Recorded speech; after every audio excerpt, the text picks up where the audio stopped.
दोस्तों देखने में आपको जितना ये सब खतरनाक लग रहा है, असलियत में जो रियलिटी है वो कहीं ज्यादा डार्क है। अभी रिसेंटली दिल्ली पुलिस ने एक ऐसे ही रैकेट का पर्दाफाश किया और 22 लोगों को अपनी हिरासत में लिया जो ऐसे ही इंस्टेंट लोन एप्स के चक्कर में लोगों को फंसाने के बाद उनसे मोटी रकम वसूल रहे थे। खैर ये सब बातें तो न्यूज की हैं, आपको सुनने को मिल जाती हैं। आज इस वीडियो में मैं आपको बताने वाला हूं इन्हीं एप्स की असली सच्चाई के बारे में। हम जानेंगे कि ये एप्स क्या हैं, कैसे काम करती हैं, इनके पीछे कौन है और कौन लोग होते हैं इन एप्स के असली टारगेट। नमस्कार दोस्तों, मेरा नाम है गौरव, आप देख रहे हैं टेक्निकल गुरुजी। चलिए शुरू करते हैं। These Chinese operators are running big rackets in Nepal. We bring you a big expose on how Chinese loan apps are working in India, targeting vulnerable people. Don't take loans from apps. Rather, they are directly hosted on some Chinese servers or somewhere, and these links are shared across public. They install it, and then their data gets out. Indore में पत्नी और 2 बच्चों को मारकर एक engineer ने फांसी लगाकर आत्महत्या कर ली और इसके जिम्मेदार हैं वो लोन ऐप्स जिनसे इंजीनियर अमित यादव ने लोन ले रखा था।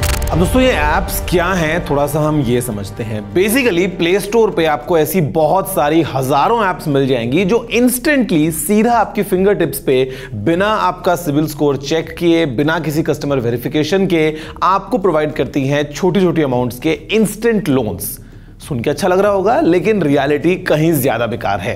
यार देखो, दिक्कत तब आती है जब आप इन ऐप्स को इंस्टॉल करते हैं और उसी टाइम पे ये ऐप्स आपसे ढेर सारी परमिशंस मांगती हैं। अब क्योंकि उस टाइम पे आप काफी हड़बड़ी में होते हैं और काफी जरूरत में भी होते हैं, तो आप वो सभी परमिशंस बिना कुछ सोचे समझे बड़े आराम से ग्रांट कर देते हैं। अब इसी वजह से आपका सारा डेटा चाइनीज या फिर नेबरी कंट्रीज के डेटा सेंटर्स के अंदर चला जाता है। इसके बाद आप उस एप्लीकेशन में अपना आधार कार्ड, पैन कार्ड और लाइव फोटोग्राफ भी दे देते हैं। अब एक बार जब लोग इस ऐप से लोन ले लेते हैं तो सबसे पहली बात तो ये कि ये आपको मिलता है 15 से 30% के हाई इंटरेस्ट रेट पे, और उसी के बाद टोटल अमाउंट यानी कि पूरे सम में से एक प्रोसेसिंग फीस को भी डिडक्ट कर लिया जाता है। अब ये लोन आपको कुछ निश्चित समय के अंदर भरना होता है, और अगर आप उस निश्चित समय में इस हाई इंटरेस्ट रेट के साथ ये लोन अमाउंट रीपे नहीं कर पाते हैं तो पेनल्टीज के साथ टोटल रीपेमेंट अमाउंट कुछ 200% तक भी बढ़ सकती है।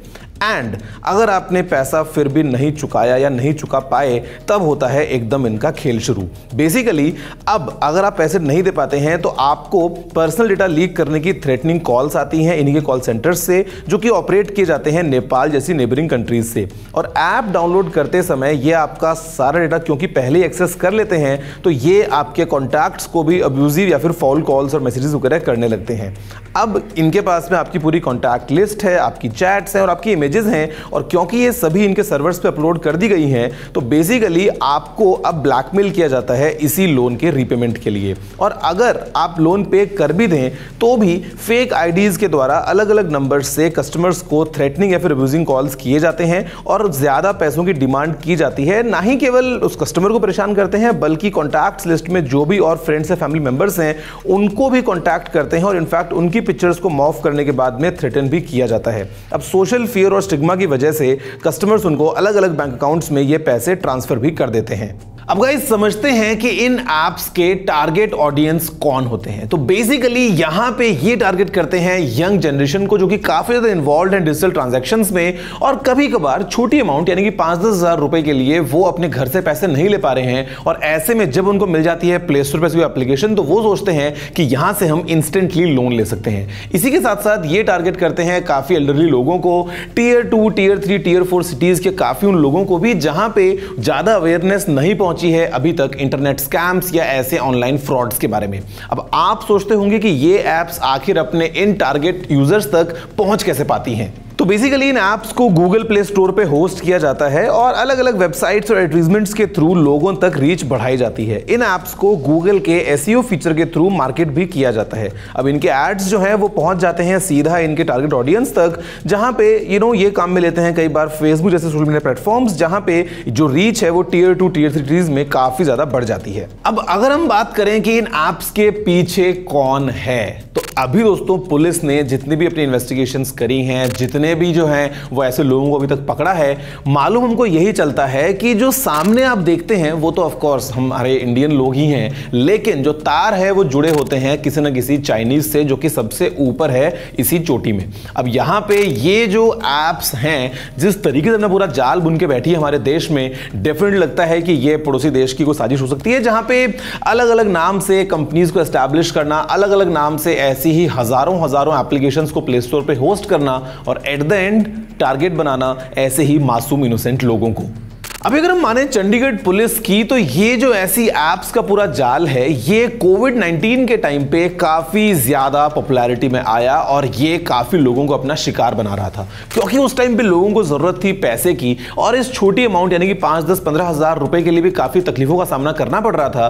तो काफी लोगों ने ऐसी एप्स का सहारा लिया इंस्टेंट लोन लेने के लिए, और उसके बाद सीधा वो इन्हीं चाइनीज एप्स के पूरे चंगुल में फंस गए। अब दोस्तों अगर आपको लग रहा है कि ऐसा कोई कैसे कर सकता है, या मेरा फोन तो बहुत ज्यादा सिक्योर रहता है, या भैया मैं तो सब चीजों का ध्यान पूरा अच्छे से रखता हूं, तो आप देखिए इन कुछ केस स्टडीज को जो कि एक्चुअल में लोगों के साथ ये बातें हुई हैं और ये मैं आप तक पहुंचा रहा हूं। आप देखते रहिए। तमिलनाडु में एक लड़की ने सुसाइड अटेम्प्ट किया। सुसाइड का कारण उधार लोन। उस लड़की ने उधार लोन नाम के एक ऐप से लोन लिया और जब वो उस लोन को समय से चुकाने में असमर्थ रही, तब उधार लोन के रिप्रेजेंटेटिव्स ने उसे नेकेड वीडियो कॉल की डिमांड करी। ना ही केवल ये, उसके रिलेटिव्स और फ्रेंड्स को परेशान करने की धमकी भी दी। ये स्क्रीन पर कुछ ऐसे स्क्रीनशॉट्स उन एसएमएसेस के जो ये फर्जी लोन ऐप्स लोगों को भेजते हैं।